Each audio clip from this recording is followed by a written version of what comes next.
ಸಂಕೇತ್ ಸಮಾಧಿಯನ್ನ ಧ್ವಂಸ ಮಾಡಿದ ದುರುಳರು, ಸಾವಿನಲ್ಲೂ ಸಂಕೇತ್ಗೆ ನೆಮ್ಮದಿಯಾಗಿ ಇರಲು ಬಿಡದ ದುಷ್ಟರು. ಅಪ್ರಾಪ್ತ ಸಂಕೇತ್ ಸಮಾಧಿ ಧ್ವಂಸ ಮಾಡಿದ್ದಾರೆ ದುರುಳರು. ಸಾವಿನಲ್ಲೂ ಸಂಕೇತ್ಗೆ ನೆಮ್ಮದಿಯಾಗಿ ಇರಲು ಬಿಡದ ದುಷ್ಟರು. ಶಿವಮೊಗ್ಗದ ಉರಗಡೂರಿನ ಸ್ಮಶಾನದಲ್ಲಿ ಘಟನೆ. ತುಂಗಾನಗರ ಠಾಣೆಗೆ ದೂರು ನೀಡಿದ ಸಂಕೇತ್ ಪೋಷಕರು.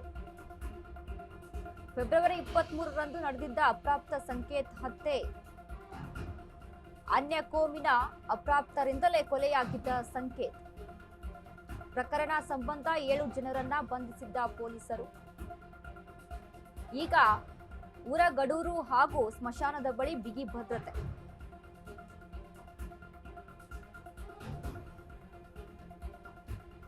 ಸಾವಿನಲ್ಲೂ ಸಹಿತ ನೆಮ್ಮದಿ ಇರಲ್ಲ ಅಂತಾರಲ್ಲ, ಹಾಗಾಗಿದೆ ನೋಡಿ. ಈಗಿನ ಮನಸ್ಥಿತಿಗಳು, ಈಗಿನ ಮಾನವೀಯತೆ ಅನ್ನೋದು ಒಂದ್ ಕಡೆ ಹೋಗ್ಲಿ, ಸತ್ತ ಮೇಲೂ ಸಹಿತ ಆ ದ್ವೇಷ ಹಾಗೇ ಮುಂದುವರಿಸಿ ಈ ರೀತಿಯಾಗಿ ವರ್ತನೆಯನ್ನ ತೋರ್ತಾರಲ್ವಾ, ನಿಜಕ್ಕೂ ಕಾಲ ಎಲ್ಲಿ ಹೋಗಿ ನಿಂತಿದೆ ಅನ್ನುವಂಥದ್ದನ್ನ ಗಮನಿಸಬೇಕಾಗುತ್ತೆ. ಶಿವಮೊಗ್ಗದ ಉರಗಡೂರಿನಲ್ಲಿ ಅಪ್ರಾಪ್ತ ಬಾಲಕ ಸಂಕೇತ್ ಹತ್ಯೆ ಪ್ರಕರಣಕ್ಕೆ ಸಂಬಂಧಪಟ್ಟಂತೆ ಸಂಕೇತ್ ಸ್ಮಶಾನವನ್ನ ಸಹಿತ ಅಲ್ಲಿ ಧ್ವಂಸಗೊಳಿಸಿದಾರಂತೆ.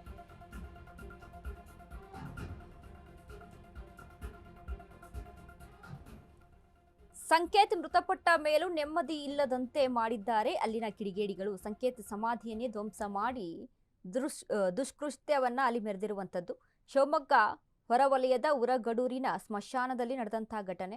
ಉರಗಡೂರಿನ ಹೊರವಲಯದ ಸ್ಮಶಾನದಲ್ಲಿ ಸಂಕೇತ್ ಸಮಾಧಿ ಇತ್ತು. ಉರಗಡೂರಿನ ಗುಡ್ಡೆಮರಡಿ ಮಲ್ಲೇಶ್ವರ ದೇವಾಲಯ ಸಮೀಪದಲ್ಲಿರುವಂತಹ ಸ್ಮಶಾನ. ಈ ಸಂಬಂಧ ತುಂಗಾನಗರ ಪೊಲೀಸ್ ಠಾಣೆಗೆ ಸಂಕೇತ್ ಪೋಷಕರು ದೂರನ್ನ ನೀಡಿದ್ದಾರೆ. ಸಂಕೇತ್ ತಂದೆ ಕುಮಾರ್ ಅವರಿಂದ ದೂರು ಸಲ್ಲಿಕೆ ಆಗಿರುವಂತದ್ದು. ಕಳೆದ ಫೆಬ್ರವರಿ 23ರಂದು ನಡೆದಂತ ಅಪ್ರಾಪ್ತ ಸಂಕೇತ್ ಹತ್ಯೆ ಅನ್ಯ ಕೋಮಿನ ಅಪ್ರಾಪ್ತ ಯುವಕರಿಂದಲೇ ಅಲ್ಲಿ ಕೊಲೆಯಾಗಿರುತ್ತೆ.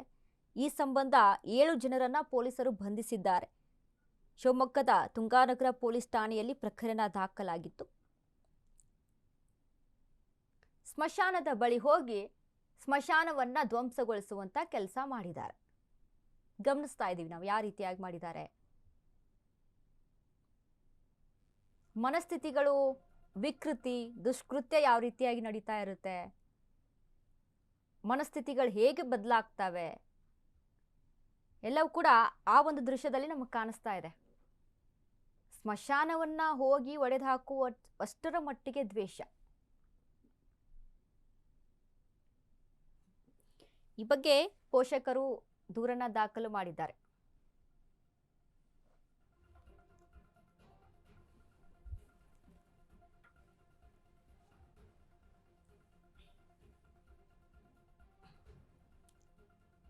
ಶಿವಮೊಗ್ಗದ ಉರಗಡೂರಿನಲ್ಲಿ ಅಪ್ರಾಪ್ತ ಬಾಲಕ ಸಂಕೇತ್ ಹತ್ಯೆ ಆಗುತ್ತೆ.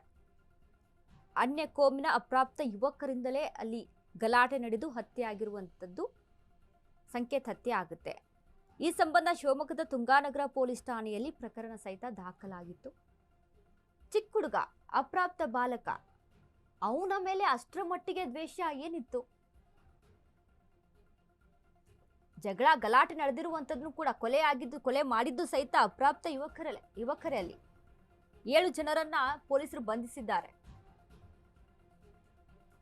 ಅಷ್ಟರ ಮಟ್ಟಿಗೆ ದ್ವೇಷನ ಚಿಕ್ಕ ಮಕ್ಕಳಲ್ಲಿ, ಚಿಕ್ಕ ಹುಡುಗರಲ್ಲಿ ಅಷ್ಟರ ಮಟ್ಟಿಗೆ ದ್ವೇಷ, ಅಷ್ಟರ ಮಟ್ಟಿಗೆ ಅಸೂಯೆ, ಈ ರೀತಿಯಾಗಿ ಮನಸ್ಥಿತಿ, ಎಂತೆಂಥ ಘಟನೆಗಳು ನಡೀತಾ ಇದೆ, ಎಂತೆಂಥ ವಿಷಯಗಳನ್ನ ನೋಡ್ತಾ ಇದ್ದೀವಿ. ನಿಜಕ್ಕೂ ಕಾಲ ಯಾವ ರೀತಿಯಾಗಿ ಬದಲಾಗ್ತಾ ಇದೆ ಅಂತ ಅಂದ್ರೆ, ಯಾವ ರೀತಿಯಾಗಿ ಜನ ವಿಕೃತಿಯನ್ನ ಮೆರೀತಾ ಇದ್ದಾರೆ ಅಂತ ಅಂದ್ರೆ, ಸ್ಮಶಾನವನ್ನು ಸಹಿತ ಬಿಡೋದಿಲ್ವಾ? ಅಲ್ಲಿ ಸ್ಮಶಾನವನ್ನ ಸಹಿತ ಧ್ವಂಸಗೊಳಿಸ್ಬೇಕಾ? ಅಲ್ಲೂ ಕೂಡ ಸೇಡನ್ನ ತೀರಿಸ್ಕೊಳ್ಬೇಕಾ? ಅಷ್ಟರ ಮಟ್ಟಿಗೆ ದ್ವೇಷ ಏನಿತ್ತು? ಪುಟ್ಟ ಬಾಲಕ, ಅಪ್ರಾಪ್ತ ಬಾಲಕರು, ಅಪ್ರಾಪ್ತ ಯುವಕರು ಅವರೆಲ್ಲ ನೋಡಿ, ಗಮನಿಸ್ತಾ ಇದೀವಿ ನಾವು, ಟಿವಿ ಸ್ಕ್ರೀನ್ ಮೇಲೆ ಬರ್ತಾ ಇದೆ ಅಲ್ಲ, ಅದೇ ಹುಡುಗ, ಅದೇ ಬಾಲಕ, ಅವನ ಸಮಾಧಿಯನ್ನ ಅಲ್ಲಿ ಧ್ವಂಸಗೊಳಿಸಿದಾರಂತೆ.